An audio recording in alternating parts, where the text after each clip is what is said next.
વિશેષતા સમજાશે.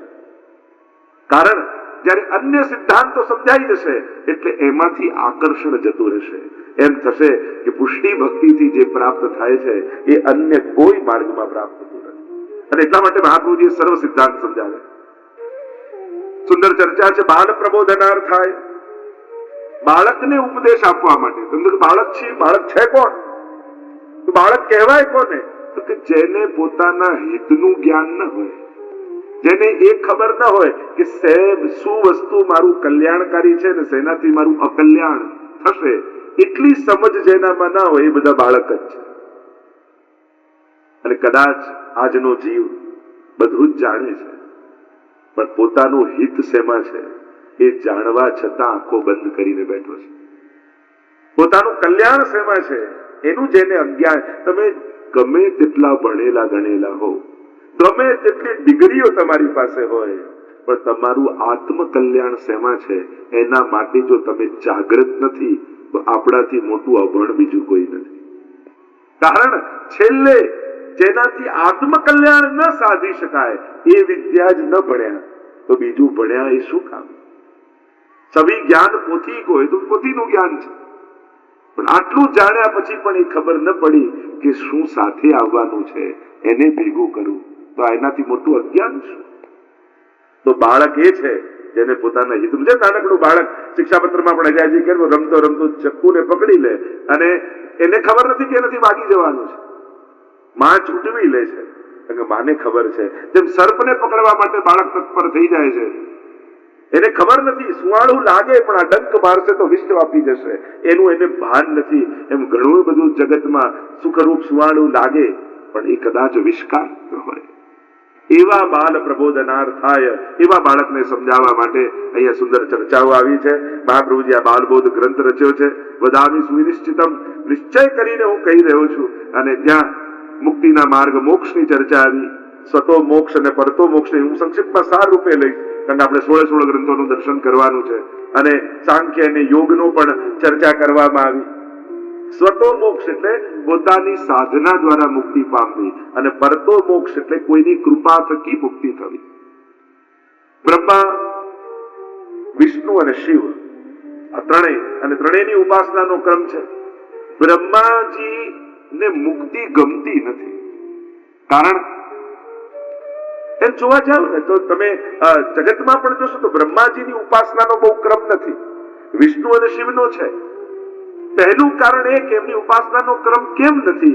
કારણ કે ભગવાન વિષ્ણુ અને શિવ એ ઈશ્વર કોટીના છે, પણ બ્રહ્માજીને જીવ કોટીમાં મૂકવામાં આવે છે. અને જીવ કોટીમાં એટલા માટે મૂકવામાં આવ્યા છે કે બ્રહ્માજી શાશ્વત નથી.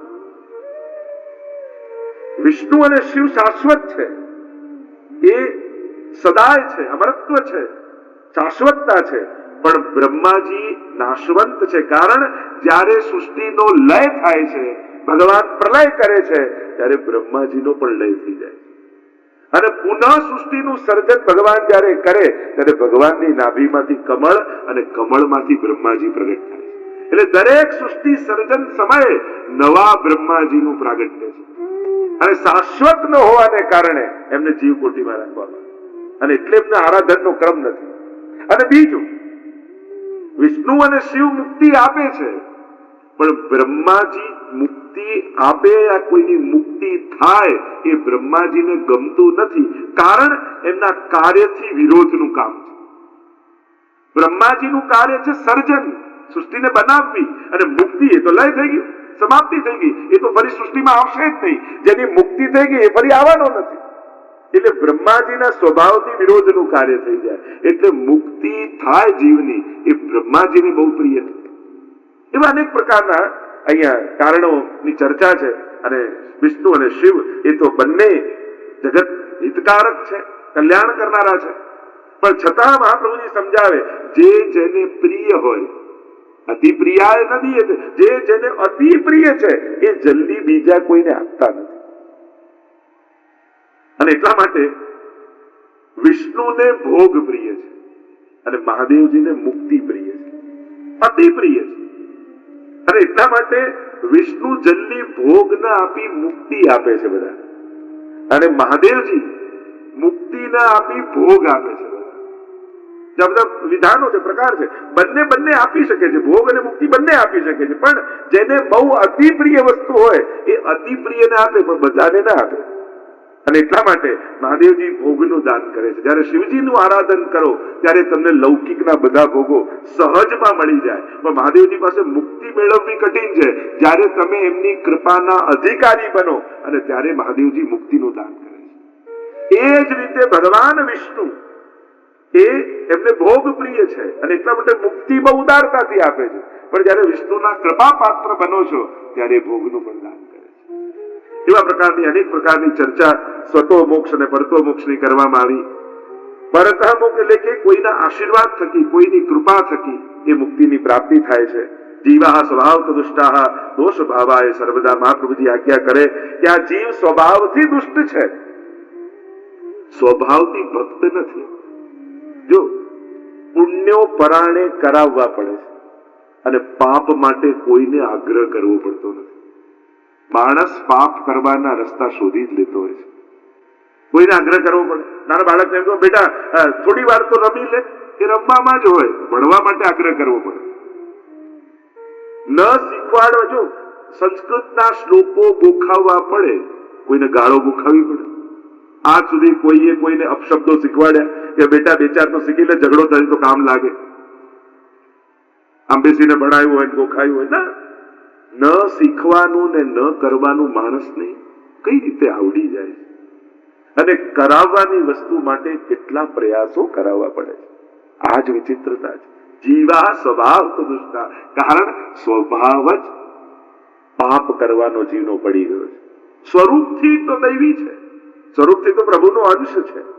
અને એટલા માટે જયારે સ્વભાવથી વિશેષ સ્વરૂપનું જ્ઞાન થાય પછી સ્વભાવનો પ્રભાવ નથી રહેતો, પછી તો સ્વરૂપમાં સ્થિત થઈ જાય છે. અને એટલે ત્યાં સાંખ્ય શાસ્ત્રને સમજાવતા ત્યાં મહાપ્રભુજી આજ્ઞા કરે છે કે સ્થિતો યસ્માત સાક્ષીણો ભવતા કિલા. જયારે સ્વરૂપમાં સ્થિત થઈને સાક્ષી રૂપે જીવે છે, એ આખું સાંખ્ય શાસ્ત્રનું પણ મહાપ્રભુજી અહીંયા સમજાવ્યું છે. થિયરી એટલે સાંખ્ય અને પ્રેક્ટિકલ એટલે યોગ. એમ સાંખ્ય અને યોગ બંને એક જ છે, પણ એનું થિયરી કહો તો એ સાંખ્ય શાસ્ત્ર. પ્રકૃતિ પુરુષનો ભેદ અને તત્વના જે ભેદથી ચર્ચાઓ છે, અને એનું પ્રેક્ટિકલ કહો તો એ અષ્ટાંગ યોગ. યમ, નિયમ, આસન, પ્રાણાયામ, પ્રત્યાહાર, ધારણા, ધ્યાન અને સમાધિ. આ યમથી સમાધિ સુધીની અષ્ટાંગ યોગનો ક્રમ છે. તેની ઘણી બધી ચર્ચાઓ અહીંયા મહાપ્રભુજી આ બધા માર્ગોને સમજાવી રહ્યા છે.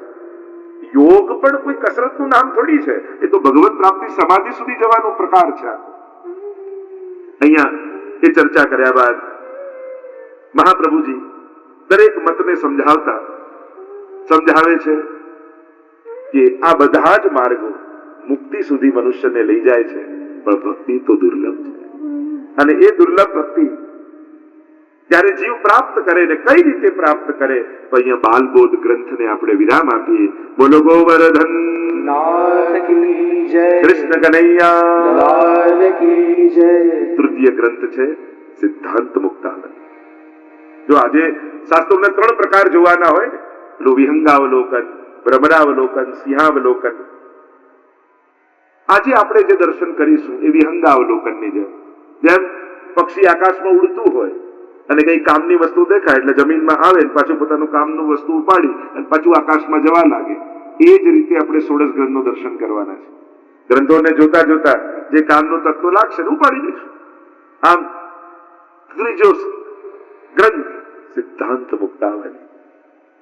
મુક્તાવલી, મુક્તા એટલે મોતી, અવલી એટલે માળા.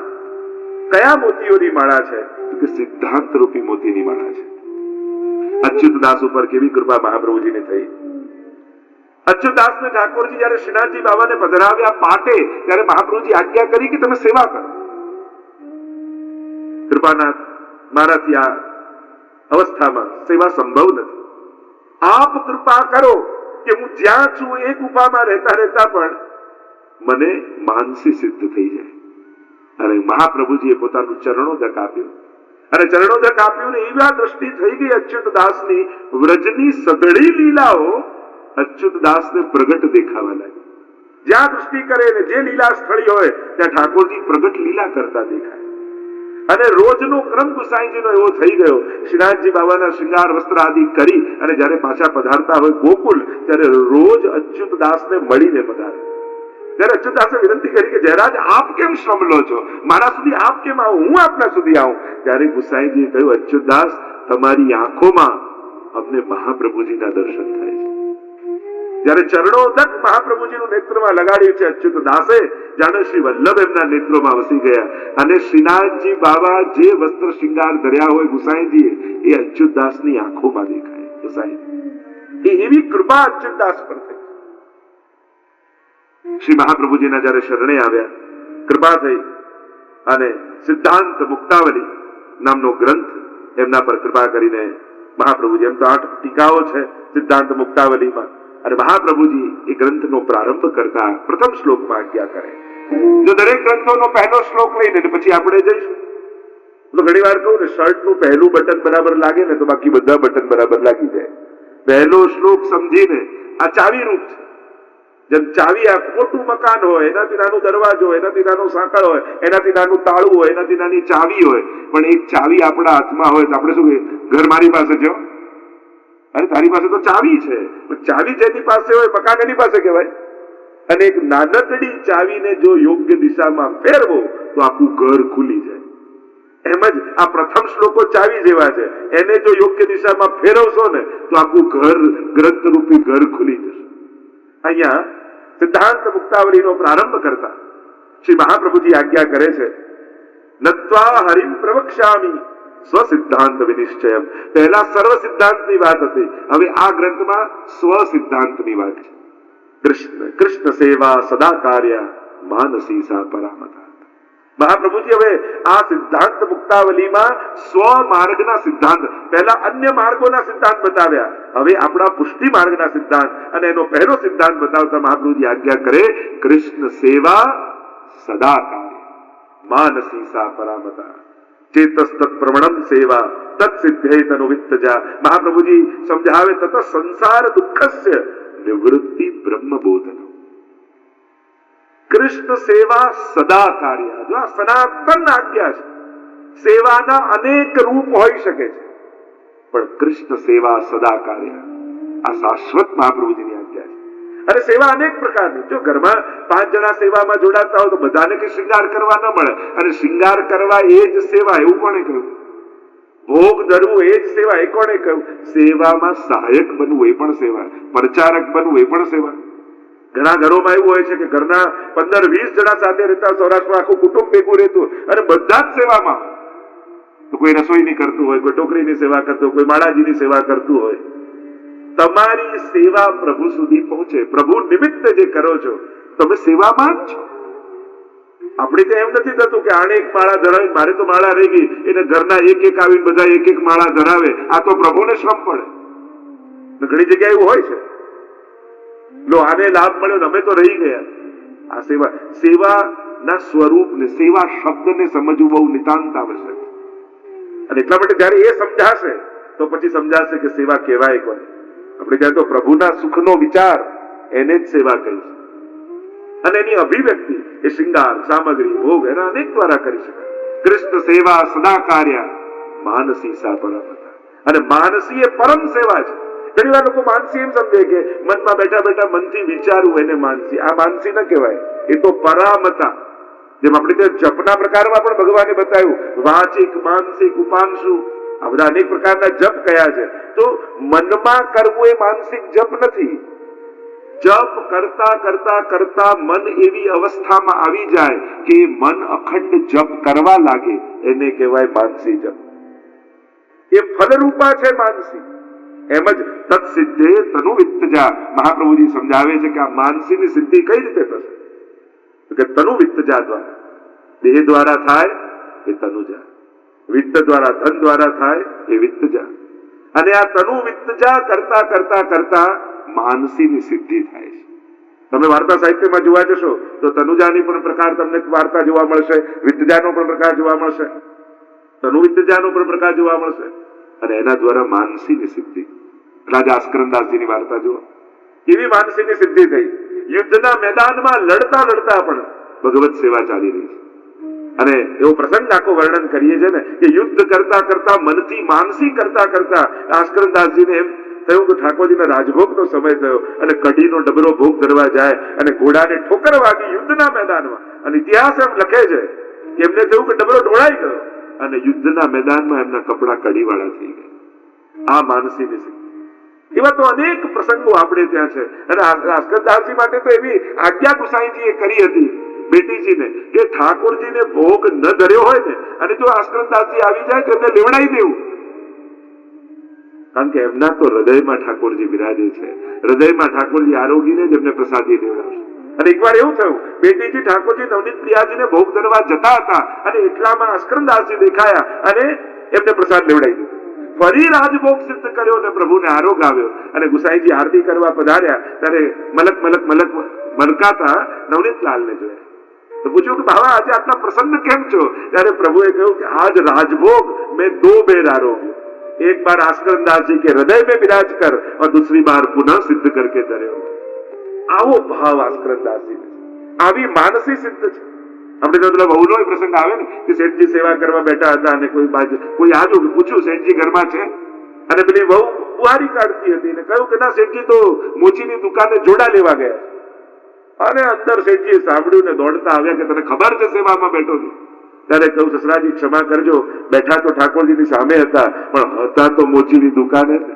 મનમાં તો એમ જ વિચારતા હતા કે જોડા સીવવા આપ્યા છે ને હજી પાછો નથી આપી ગયો. તનુ વિદ્યા અને માનસી સિદ્ધ થઈ. આવા અનેકવિધ પ્રસંગો. મહાપ્રભુજીની સનાતન આજ્ઞા કૃષ્ણ સેવા સદા કાર્ય. એક અનુરોધ બધાને કરીશ, કોઈ પણ વૈષ્ણવનું ઘર એવું ન હોવું જોઈએ જ્યાં ઠાકોરજી ન બિરાજતા હોય. આ તો સંકલ્પ આજની કથાથી કરીને જ જજો. ભલે પુષ્ટાવતા નહીં પણ પ્રભુ વગરનું ઘર વૈષ્ણવનું ન હોય. જેને ઘર આપ્યું એ જ ઘરમાં ન હોય તેને વૈષ્ણવનું ઘર કેમ કહી શકાય? જે બે ટંક જમાડે છે એના માટે કટોરી મિશ્રી ઘરમાં ન હોય તો આપણે આપણી જાતને વૈષ્ણવ કયા મોઢે કહીએ? જે દિવસમાં 24 કલાક આપે એને 10 મિનિટ પણ ના આપી શકો તો તમારી જાતને વૈષ્ણવ કેમ કહેશો? કૃષ્ણ સેવા સદા કાર્ય માનસી સા પરામતા. અને એટલા માટે ભગવત સેવા એ પ્રત્યેક વૈષ્ણવનો પરમ ધર્મ છે. અને સેવા કઈ રીતે ચતુશ્લોકીમાં આગળ મહાપ્રભુજી આજ્ઞા કરશે. સર્વદા સર્વભાવે ન ભજનીયો વ્રજાધિપ સસ્યાયમેવ ધર્મો હિ નાન્ય ક્વાપી કદાચન. એની ચર્ચા આગળ આવશે. પણ ભગવત સેવા અભાવે પણ પધરાવો, અભાવે પણ કરો. કરતા કરતા ઠાકોરજી પ્રેમનું દાન કરશે. ઘણા લોકો કહે હજી આમ ભાવ નથી થતો, હજી આમાં પ્રેમ નથી પ્રગટતો. તો પ્રેમ કોઈ પરિશ્રમ કરીને પામવાની વસ્તુ નથી. સેવા કરતા કરતા જે ક્ષણે ઠાકોરજી પ્રસન્ન થઈ ગયા ને તમને પ્રેમથી લબાલબ ભરી દેશે. પ્રેમ તો કૃપા થકી આવે. આમ તત સેવા કરવાથી થશે શું, મળશે શું? તત સંસાર દુઃખસ્ય નિવૃત્તિ બ્રહ્મબોધનમ. જો અહીંયા પણ એક પ્રકારની સેવાનું ફળ બતાવી દીધું મહાપ્રભુજી. તથા સંસાર દુઃખસ્ય, સેવા કરતા કરતા સંસારના સમસ્ત દુઃખોની નિવૃત્તિ થઈ જશે. તો તું સંજોગો બધા જ ગોઠવાઈ જશે તો કે ના, સંજોગો તો એવા જ રહેશે, તમારી સમજ ગોઠવાઈ જશે. તમારી જે દુનિયાને જોવાનો દ્રષ્ટિકોણ છે ને પછી એમ થશે મારો નાથ મારા માથે બિરાજે છે, પછી ચિંતા છે. મારો ઠાકોરજી બધું જ કરશે. જો ને વસુદેવજીના માથે ઠાકોરજી આવ્યા, બેડીઓ હતી, બંધનો હતા, પણ જ્યાં ઠાકોરજી માથે લીધા બધી બેડીઓ ખુલી ગઈ. એમ જ જ્યાં સુધી બેડીઓ ત્યાં સુધી જ છે, જ્યાં સુધી માથે ઠાકોરજી નથી. જે ક્ષણે માથે પ્રભુ પધરાવી લેશો ને સંસારના બધા બંધનોની બેડીઓ ખુલી જશે, માર્ગ મળી જશે અને કારાગૃહથી નંદાલય સુધી પહોંચી જશો જ્યાં આનંદ સિવાય બીજું કાંઈ નથી. તથા સંસાર દુઃખસ્ય નિવૃત્તિ, સંસારના સમસ્ત દુઃખોની સમાપ્તિ થઈ જશે. જો દુઃખ આવે કે નહીં એ આપણા હાથમાં નથી, પણ દુઃખી થવું કે નહીં એ આપણા હાથમાં ચોક્કસ છે. વરસાદને રોકી નથી શકતા, છત્રીને તો ખોલી શકીએ છીએ. જો સંજોગોને પરિવર્તિત કરવા, લોકોના દ્રષ્ટિકોણને બદલવું, લોકોને બદલી નાખવા એ આપણા હાથમાં નથી, પણ આપણી જાતને બદલી નાખવી એ ચોક્કસ આપણા હાથમાં છે. ઘટનાઓ આપણા હાથમાં નથી, પણ અર્થઘટનો તો આપણા હાથમાં છે ને. જીવનમાં બનતી ઘટનાઓના અર્થઘટનો કેમ કરવા એ તો ચોક્કસ આપણા હાથમાં છે.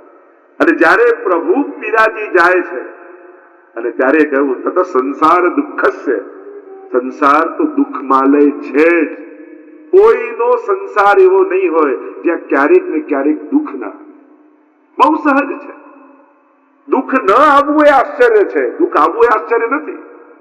અને એટલા માટે જ્યારે પ્રભુ માથે બિરાજી જાય છે ત્યારે એક નિશ્ચિતતા આવી જાય છે, મારા માથે ઠાકોરજી છે ને બધું સારું થશે. આ ભાવ. અને એટલા માટે કહ્યું બ્રહ્મબોધનમ. એ ક્યારે દુઃખની નિવૃત્તિ થશે? જ્યારે બ્રહ્મનો બોધ થશે, જ્યારે ભગવાનને જાણી જશો અને જ્યારે ભગવત જ્ઞાન થઈ જશે ત્યારે સંસારના સમસ્ત દુઃખોની સમાપ્તિ થઈ જશે. અનેક પ્રકારથી મહાપ્રભુજી પોતાના મતને પ્રતિપાદિત કરતા સિદ્ધાંત મુક્તાવલીમાં સુંદર રીતે સમજાવ્યું. ભગવત સેવા એ જ પરમ ધર્મ છે. તનુ વિત્તજાથી લઈ માનસી સુધીની પ્રાપ્તિ થવી અને એ ભગવત સેવા દ્વારા તથા સંસાર